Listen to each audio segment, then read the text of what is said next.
Berdurasi sepanjang 96 menit, 12 Angry Men menceritakan tentang 12 laki-laki yang menjadi juri untuk menentukan vonis di sebuah persidangan atas kasus pembunuhan yang dilakukan oleh seorang anak kepada ayahnya. Jadi langsung saja kita masuk ke dalam isi ceritanya.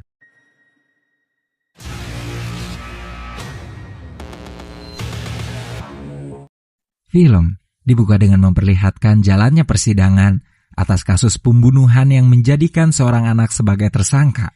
Untuk memberikan keputusan vonisnya, hakim meminta para dewan juri menentukan suara dan putusan di luar ruang persidangan atas bersalah atau tidaknya anak tersebut.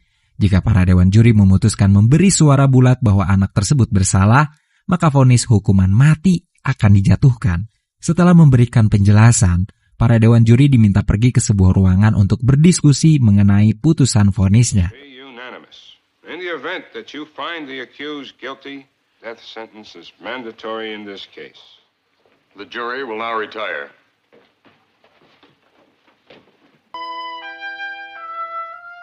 Setelah pengawas memastikan semua dewan juri telah berada di ruangan, ia keluar dan mengunci pintunya. 12 juri dengan beragam usia dan pekerjaan mulai duduk di kursi sesuai urutannya.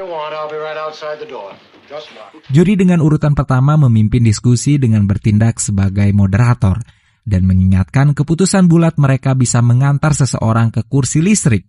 Sebelum diskusi dimulai, mereka mengambil suara dari yang menyetujui bahwa anak itu bersalah atau tidak. Hasilnya, ada 11 orang menyatakan bersalah dan 1 orang menyatakan keraguannya atas fakta-fakta yang diberikan selama sidang berlangsung.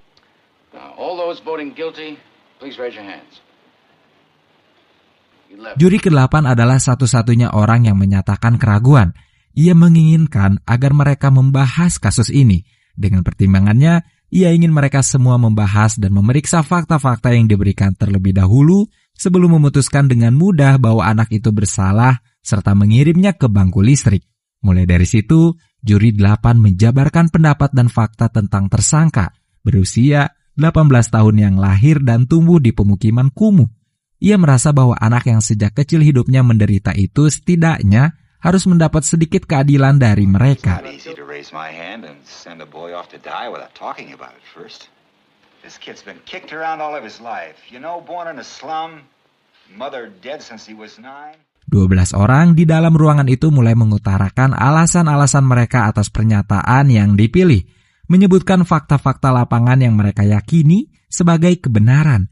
Juri nomor 3 menyebutkan 2 fakta yang ia dapatkan dari ruang persidangan, bahwa seorang lelaki tua yang tinggal di bawah kamar pembunuhan itu terjadi, mendengarkan suara keras seperti pertengkaran dan suara anak itu berteriak, "Aku akan membunuhmu." Lalu tubuh yang berdebam jatuh. Bahkan pria tua itu memberikan kesaksian bahwa ia melihat anak tersebut turun dari tangga dengan terburu-buru.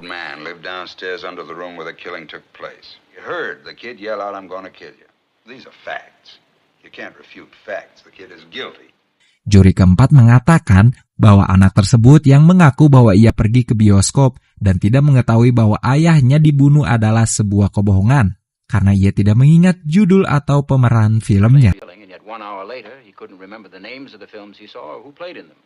Juri 10 menyela urutan bicara dengan memberikan fakta lain tentang wanita yang memberikan kesaksian bahwa melihat anak itu membunuh ayahnya dari jendelanya yang berseberangan dengan jendela apartemen anak itu. Namun, juri 8 mulai menyangkal dan mempertanyakan fakta yang telah disebutkan. Ia merasa ragu, bahkan tidak mempercayai pengakuan para saksi. Suasana menjadi sedikit menegangkan karena juri ke-10 tersulut emosinya, merasa bahwa juri ke-8 adalah seseorang yang sok pintar. You don't believe the boy's story. How come you believe the woman's? You're a pretty smart fella, aren't you? Okay, gentlemen. Ketegangan itu tidak berlangsung lama. Moderator menengahi dan meminta pendapat berikutnya diutarakan. Juri ke-5 melewati hak bicaranya serta membiarkan juri ke-6 langsung memberikan pendapat, mengulang fakta yang sama dengan yang diberikan oleh juri ke-3 dan juri ke-10. Sedangkan juri ke-7 menyebutkan rekam jejak kriminal yang dilakukan anak tersebut, meyakini bahwa anak itu bermasalah dan sudah pasti berani melakukan pembunuhan terhadap ayahnya dengan menusukkan pisau lipat ke dada sang ayah. Karena faktanya anak itu memang mahir menggunakan pisau.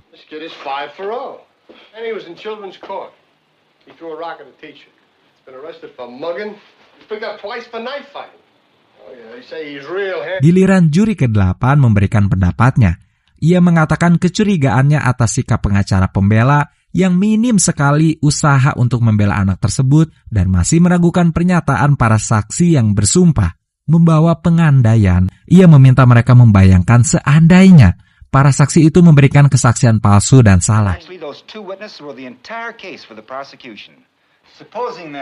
Kemudian juri ketiga menyela pembicaraan, menyebutkan barang bukti pisau yang menancap di tubuh korban, pisau yang sama dengan yang diakui tersangka bahwa malam itu ia memang membelinya. Juri 8 meminta sang moderator menunjukkan pisau itu lagi ke ruang diskusi mereka. Sementara pisau itu sedang diambil oleh pengawas yang berjaga, juri keempat menyebutkan fakta-fakta tentang pisau lipat itu. Tersangka memang mengakui bahwa ia membelinya di toko barang bekas dan si penjual mengatakan bahwa anak itu adalah satu-satunya pisau yang dimiliki di tokonya. Kemudian, tersangka menunjukkan pisau itu kepada teman-temannya selama mereka bermain dan mengakui bahwa ia pergi ke bioskop sekitar pukul 11.30 malam. Lalu, kembali ke rumahnya pukul 3:10 pagi dengan menemukan ayahnya yang tewas dan dirinya yang ditangkap. Si anak mengakui bahwa pisau yang dibelinya hilang tanpa ia sadari selama waktu 11.30 hingga 3:10 selama di bioskop dan tak melihat pisau itu lagi. Juri 4 meyakini bahwa anak itu memberikan pengakuan bohong mengenai pisaunya dan ia tidak pergi ke bioskop sama sekali malam itu. Di saat yang bersamaan, pengawas datang dan memberikan pisau itu yang kemudian ditunjukkan oleh juri 4 kepada juri 8. Really fell through a hole in the boy's pocket. Someone picked it up off the street, went to the boy's house, and stabbed his father with it just to test its sharpness? No, I'm just saying it's possible the boy lost his knife and that somebody else stabbed his father with a... Dengan teramat yakin, juri 4 mengatakan bahwa itu pisau unik yang tidak mungkin dimiliki oleh orang lain. Juri 8 masih bersikeras bahwa ada kemungkinan pisau anak itu benar-benar hilang dan pisau yang digunakan dalam pembunuhan kebetulan mirip. Karena tak ada yang mempercayainya, juri 8 mengeluarkan pisau lain dari saku jasnya. Pisau yang sama persis dengan yang digunakan dalam pembunuhan. Yang lain sontak menghampiri dan melihat pisau itu lebih dekat. Di saat yang bersamaan, juri 8 mengatakan bahwa pisau itu ia beli di toko pegadaian yang tak jauh dari rumah si anak dan mungkin masih banyak pisau serupa.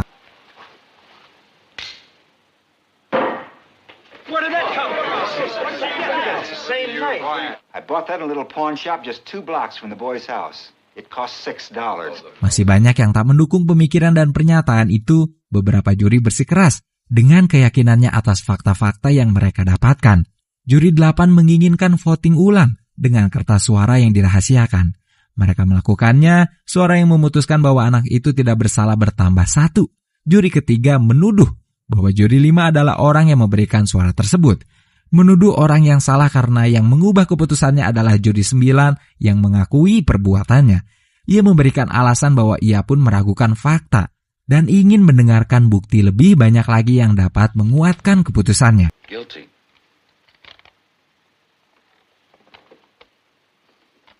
Not guilty. Boy, how do you like that? What made you change your vote? He didn't change his vote. I did. Oh, fine. I knew it. The boy in trial is probably guilty, but I want to hear more.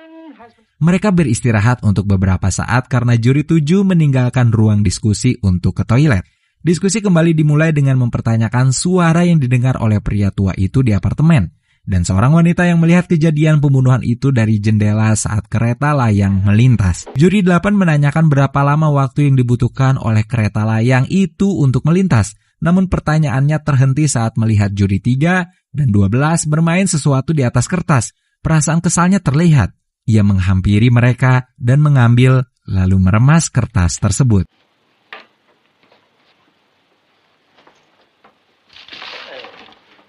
This isn't a game. Absolute nerve. All right, forget.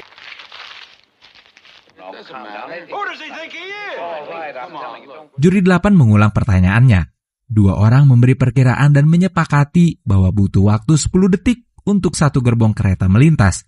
Berdasarkan pengakuan wanita di seberang apartemen, ia melihat pembunuhan itu saat 2 gerbong terakhir melintas. Dengan menggabungkan 2 pengakuan, Juri 8 mulai memberikan asumsi bahwa pengakuan yang diberikan pria tua di apartemen tempat terjadinya pembunuhan itu tidak mungkin terjadi. Pria tua itu tidak mungkin bisa mendengar sesuatu dengan jelas jika di saat yang bersamaan kereta layang sedang melintas. Has anybody any idea how long it takes an elevator train going at medium speed to... 10 seconds is about right. All right, say 10 seconds. Window is open and the train goes by, the noise is almost unbearable. You can hardly hear yourself think. All right, you can't hear yourself. Juri 3 menyangkal hal tersebut dan mulai mempertanyakan untuk apa pria tua itu memberikan kesaksian palsu. Yang langsung dijawab oleh juri 9 bahwa pria tua itu mungkin saja hanya menginginkan perhatian publik. Ia menjelaskan apa yang membuatnya berasumsi demikian. Juri 9 mengakui bahwa ia sudah sejak awal memperhatikan pria yang sangat tua itu. Menurut juri 9, pria itu hanya orang tua yang penakut, tertutup, dan tak pernah menjadi siapa-siapa sepanjang hidupnya. Dengan segala asumsi itu, juri 9 merasa bahwa si pria tua hanya menginginkan perhatian agar dapat memenuhi egonya untuk menjadi seseorang yang punya arti dan didengarkan. Might lie. Yeah, it was just that I looked at him for a very long time. No insignificant old man who has been nothing all his life. Untuk tidak bersalah kini bertambah satu dari juri 5. Mendengar hal itu, juri 7 semakin kesal karena mulai yakin mereka akan berada di ruangan itu lebih lama dan membuatnya melewatkan pertandingan baseball. Kekesalannya itu disampaikan dengan menyudutkan juri 8 dan mengaitkannya pada pengacara pembela yang bahkan tidak yakin bahwa anak itu memiliki peluang untuk terbebas dari gugatan. Namun juri 8 menjawab dugaan tak kalah sengit bahwa pengacara yang ditunjuk oleh pengadilan itu mungkin saja tidak menginginkan ditunjuk untuk menangani kasus ini, karena barangkali tidak ada keuntungan yang bisa ia dapatkan. Mr. Foreman, I'd like to change my vote to not guilty. You what? You heard me. For crying out loud, the kid's own lawyer knew he didn't stand a chance. He didn't want the case, or he resented being appointed. It's the kind of case that brings him nothing. No money, no glory, not even much chance of winning. Di tengah ketegangan, juri 11 yang terus memperhatikan perdebatan dan pendapat setiap orang mulai angkat bicara dengan mempertanyakan keganjilan yang terjadi. Asumsinya, jika anak itu benar-benar membunuh ayahnya, ia tidak mungkin kembali ke rumah dalam waktu 3 jam kemudian. Now my question is, if he really had killed his father, why would he come back home 3 hours later? Suara untuk tidak bersalah kini bertambah 1.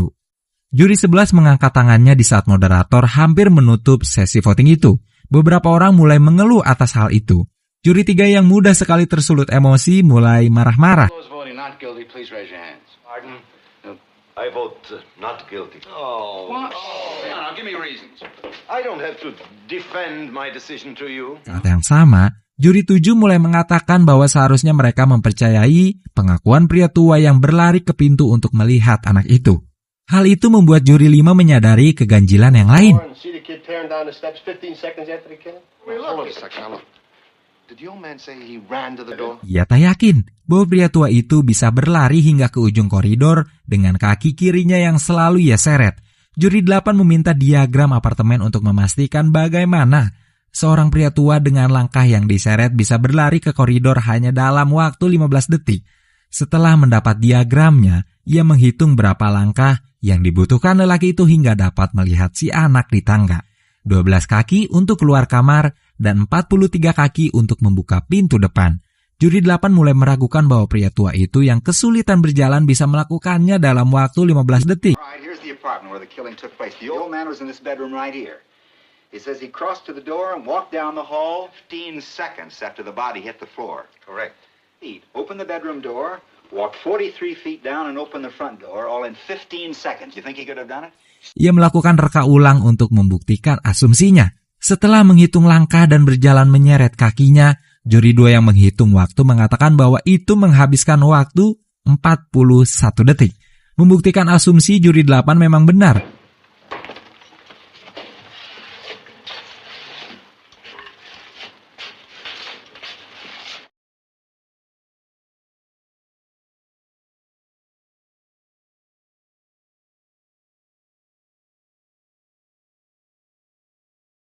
Right. What's the time? Exactly 41 seconds. Juri 3 berteriak emosi dan dibalas oleh juri 8 dengan mengatakan, bahwa juri 3 bertindak seperti pemberi hukuman publik serta mengungkap bahwa keinginan memutuskan anak itu bersalah hanya karena perasaan pribadi, bukan karena berdasar fakta. Hal itu membuat emosi juri 3 meledak dan ingin menghajar juri 8 serta berteriak ingin membunuhnya. What's the matter with you guys? You all know he's guilty. He's got to burn. You're letting him slip through our fingers. Slip through our fingers? Are you his executioner? I'm one of them. Ever since you walked into this room, you've been acting like a self-appointed public avenger. You want to see this boy die because you personally want it, not because of the facts. You're a sadist. Ketegangan itu mereda setelah pengawas masuk dan juri 1 memberikan diagram apartemennya. Semuanya kembali duduk di kursi masing-masing. Juri 11 menenangkan mereka sebelum memulai pembahasan kembali. Juri 6 meminta voting kembali sebelum pembahasan dimulai. Hasil suara mereka kini imbang, 6 lawan 6. Fighting. That's not why we are here to fight. We have a responsibility. Maybe we should take another vote.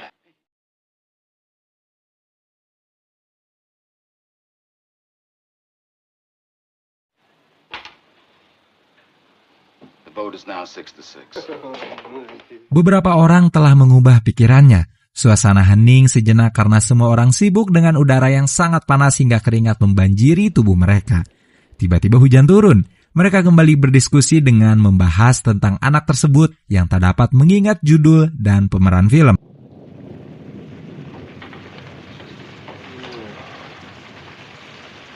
These are the movies, or the stars who appeared in them. It's the only alibi the boy offered. Juri 8 mengemukakan alasan-alasan masuk akal yang mungkin saja terjadi pada si anak yang dalam tekanan emosi hingga ia tak dapat mengingat hal itu saat sedang diinterogasi. Beberapa orang masih tak mempercayainya, namun hal itu dikuatkan dengan pertanyaan yang dilontarkan juri 8 pada juri 4, membuat setidaknya alasan itu lebih masuk akal.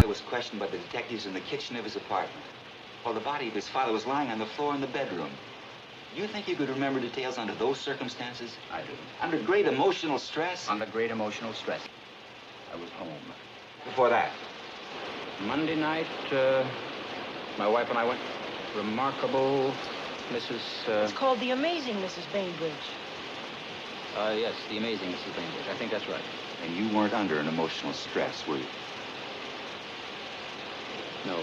Juri 2 mulai mempertanyakan keraguannya bagaimana seorang anak yang lebih pendek dari ayahnya bisa menikamkan pisau ke dada dengan tepat. Juri 3 ingin melakukan sebuah demonstrasi pembunuhan itu. Dengan pisau milik juri 8, ia mengarahkan pisau itu ke arah dada juri 8, membuat beberapa orang berdiri dan sedikit berteriak. Juri 3 menegaskan bahwa tidak akan ada yang terluka dalam demonstrasi itu. Ia hanya berusaha meyakinkan setiap orang bahwa asumsinya itu benar. The downward angle of it, 7 inches tall. His father was 6'2". That's a difference of 7 inches. What's it all? Well, this is the way I'd stab a man who was taller than I was. Look at the angle. Down and in. Namun, juri 5 meragukan asumsinya. Ia hidup di lingkungan yang kumuh dan pernah melihat perkelahian dengan pisau. Ia memberitahu bahwa seorang ahli pisau tidak akan membunuh dengan cara seperti itu. Too much time switching hands. Here's how. Underhand. Setelah demonstrasi itu, juri 8 menanyakan juri 12 dan juri 7 tentang pendapat mereka. Karena sudah merasa muak dengan ingin segera cepat selesai, juri 7 mengubah keputusannya dan menyatakan tidak bersalah. Hal itu justru membuat keributan baru antara juri 7 dan 11. Juri 11 merasa marah karena ia tidak menyukai sikap juri 7 yang seolah mempermainkan nyawa seseorang. Pertengkaran tak berlangsung lama. Juri 8 memutuskan untuk voting ulang. How about you? I changed my vote to not guilty. You what? You heard me. I had enough. What do you mean you've had enough? That's no answer. Want to vote not guilty, then do it because you are convinced the man is not guilty, not because you've had enough. Want another vote?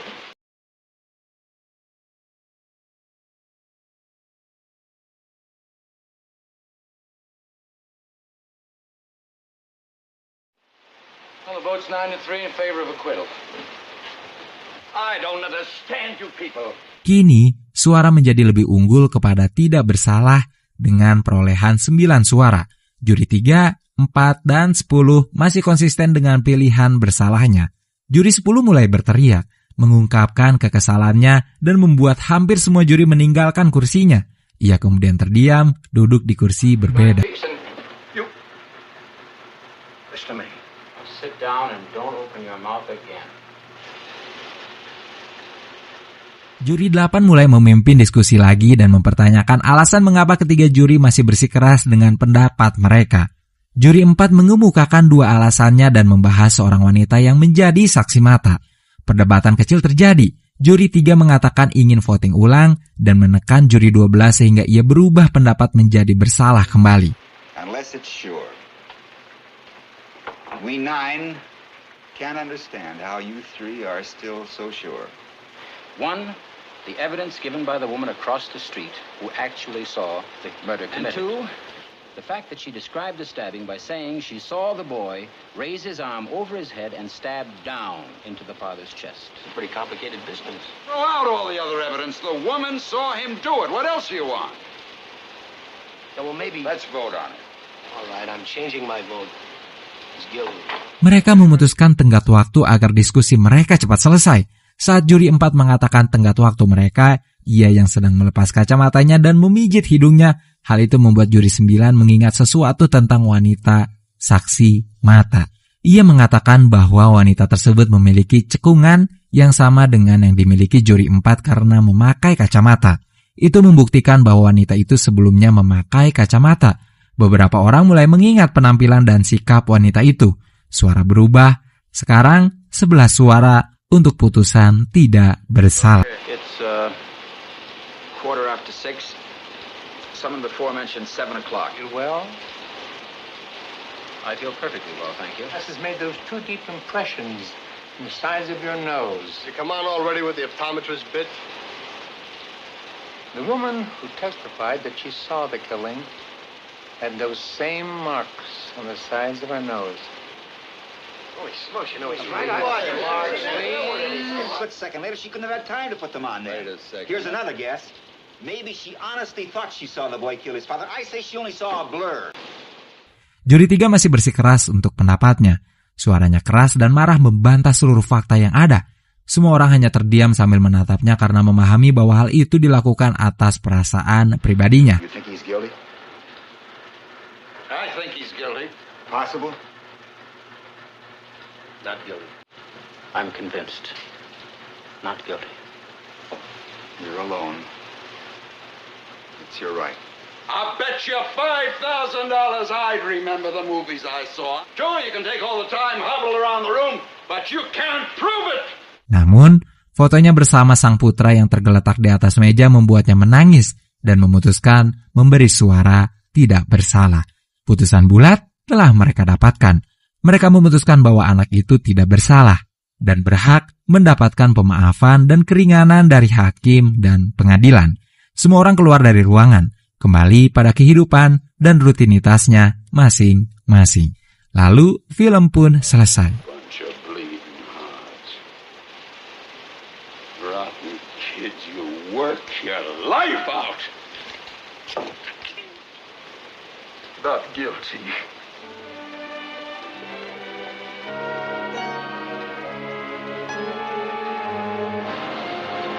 Well, so long.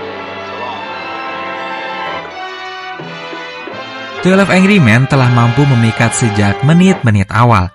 Karakter-karakter yang tidak diberi nama selain melalui urutannya, saya pikir adalah faktor utama keberhasilan film sepanjang ceritanya lebih banyak dihabiskan di satu ruangan itu. Tiap karakternya digambarkan dengan baik dengan kepribadian masing-masing. Plot cerita yang disajikan memang sederhana, namun brilian. Sebagai film klasik, 12 Angry Men benar-benar menjadi yang terbaik menurut pandangan saya. Emosi, ketegangan, konflik, ketiganya tergambarkan dengan baik melalui bidikan kamera yang mulus dan berpusat pada elemen paling penting, yaitu karakter-karakternya.